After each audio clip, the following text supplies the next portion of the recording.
ঘরে ফিরেছেন তারা। ২৩ নাবিকদের ঘিরে স্বজনদের বাঁধ ভাঙা উচ্ছ্বাস, সান্নিধ্য ও মমতায় প্রিয়জনরা ভুলিয়ে দিতে চান ঘরের মানুষটার সকল দুঃসহ স্মৃতি।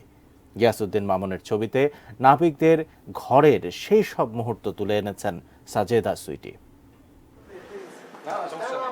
বাবার আদরের ছোট্ট মেয়ে এতদিন পর বাবাকে কাছে পেয়ে যেন কথায় নয়, অনুভবে আর স্পর্শে জমানো না বলা সব কথা বলে দিতে চাইছেন। সোমালিয়া জলদস্যুর কবলমুক্ত জাহাজ এমভি আবদুল্লাহর প্রধান কর্মকর্তা আতিকুল্লাহ খান। ৩ কন্যার জনক তিনি।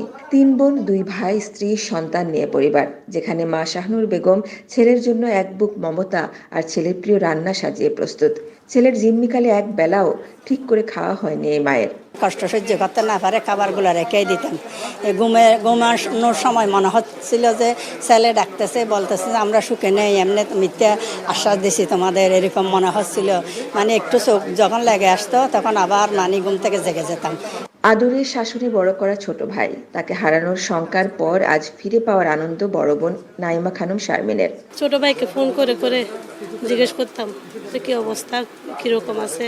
ও যখন বলতো যে আলহামদুলিল্লাহ একটু ভালো আছে, তখন ৫-৬ ঘন্টা কোনো রকমে ভালো থাকতাম, আবার ফোন দিতাম। এই যে প্রতিটা দিন, প্রতিটা মুহূর্ত কিভাবে কাটাইছি, মানে উপরে আল্লাহ ছাড়া কেউ জানে না। আতিকের অন্তঃসত্ত্বা স্ত্রী মিনা আজমিন আতিকের জিম্মিকালে নিজের সব কষ্ট গোপন করে গেছেন স্বামীর উৎকণ্ঠা কমাতে। সকল কান্না গোপন করেছেন আতিকও। প্রত্যেকটা মেয়েরই তো ডেলিভারির টাইমটাতে হাজব্যান্ড পাশে থাকলে ভালো লাগে, তো তখন শুধু এটাই চাইতাম যে করেই হোক যেন খুব তাড়াতাড়ি অল্প সময়ের মধ্যে চলে আসে আর আমার ডেলিভারির সময় যেন সে পাশে থাকে। এভাবেই পরিবারের সদস্যরা ট্রমা কাটাতে চান আতিকদের।